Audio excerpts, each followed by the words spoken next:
ધારાસભ્ય શ્રી ચૈતરભાઈ વિરુદ્ધમાં જે ભારતીય જનતા પાર્ટીએ ઉઠાવી કાઢેલો જે કેસ હતો, એ કેસના સંદર્ભની અંદર જે તાજેતરમાં ચૈતરભાઈ વસાવા અને અન્ય 8 લોકોને જે 7 વર્ષની કેદની જે સજા કરવામાં આવી, એમને દંડની સજા કરવામાં આવી, ત્યારે આ જોઈ શકાય છે કે આ ગુજરાતની અંદર, ભારત દેશની અંદર ભારતીય જનતા પાર્ટી કોર્ટને પણ ગેરમાર્ગે દોરી રહી.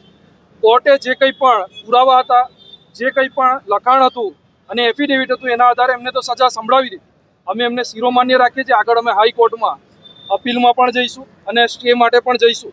પરંતુ ગુજરાતની જનતાએ અને ગુજરાતના લોકોએ આ વિચારવાની જરૂર છે કે એક લોકસેવક આજે હર હંમેશ ચૈતરભાઈ જ્યારથી પણ જીત્યા છે ત્યારથી એક પણ દિવસ એમના પરિવાર સાથે બેસીને એમને શાંતિથી જમ્યા નહીં હોય.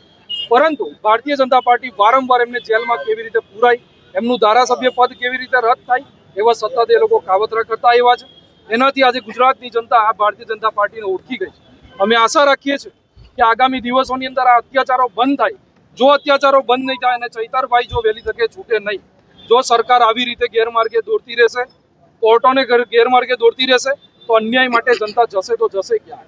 અને આમ આદમી પાર્ટી આજે સમગ્ર ગુજરાતની અંદર જે માર્ચ પદયાત્રાનું જે આયોજન કર્યું હતું, એના જ ભાગરૂપે આજે ભરૂચમાં પણ ભરૂચ જિલ્લાનો પ્રોગ્રામ આજે કરવામાં આવ્યો છે. અમે અહીંયાથી પરમિશન લઈને પ્રોગ્રામ કરવા માંગીએ છીએ, પરંતુ પોલીસ દ્વારા પણ અમને પરમિશન આપવામાં નથી આવી. એટલે કે આ ભારતીય જનતા પાર્ટી પોલીસને પણ એમના સકંજામાં રાખી રહી હોય એવી રીતનું દેખાઈ રહ્યું છે.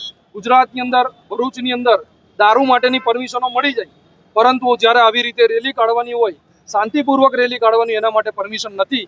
આ એક દુઃખની બાબત છે.